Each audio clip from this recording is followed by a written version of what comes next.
Hello everyone. So in this video, we are going to see how we can use Wfuzz for brute forcing or cracking the basic authentication. So as you can see the request over here, we are going to run Wfuzz with the help of -z flag or attribute. We are going to specify a file and the file name which will contain the usernames or passwords. Now, Wfuzz has a built-in module for cracking the basic authentication, which is used or given by the following syntax, which is --basic. And then you have to give fuzz:_fuzz. This basically means you're going to attack the basic authentication, and Wfuzz will start brute forcing the username and password both. And then finally, the target that you want to attack on. So what will happen and what request will get generated when you will run this particular command? So first, Wfuzz will take the usernames from the list. Wfuzz will use its basic auth module onto the particular target for which you are going to crack the basic authentication, and it will do the brute forcing and you will get the success. If you will get the success, Wfuzz will tell you, and through that you can log in into that particular application. Alright, so it is a practical time, and let's see how you can perform this particular practical of cracking the basic authentication using Wfuzz. So the first thing, let me just show you first that the application is protected. So let me just send a request to 192.168.0.107, and you can see over here unauthorized. The server could not verify that you are authorized, bad password, which basically means that if I want to connect to this particular server, it is asking me for a username and password, and I'm not able to connect to that server. You will be able to see the same behavior if I open this into over here. So let me just copy this URL, go over here, hit enter, and you can see over here it is asking me for some kind of username and some kind of password. If I give any wrong username and password and try to log in, it will not allow me to log in into the website. So I need to give the right password. So I do not know the right password. So for that, what we are going to do is we are going to use a Wfuzz to crack the particular password. All right. So first thing, I will clear my screen, and we are going to create a word list which will contain the usernames. In the previous videos, I have already told how to use the word list, which is given by seclist or a fuzzDB or payload all things. You can get the list of top 1 million usernames from seclist. You can utilize those particular word lists. They are pretty good and awesome.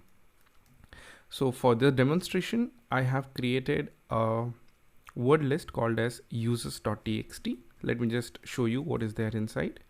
And you can see there are number of words that I have put into this particular file, which I have named as users.txt. So I'm going to use this word list to brute force. All right, so what we are going to do is we are going to run the command. So let me just copy this, go to the terminal, and yeah.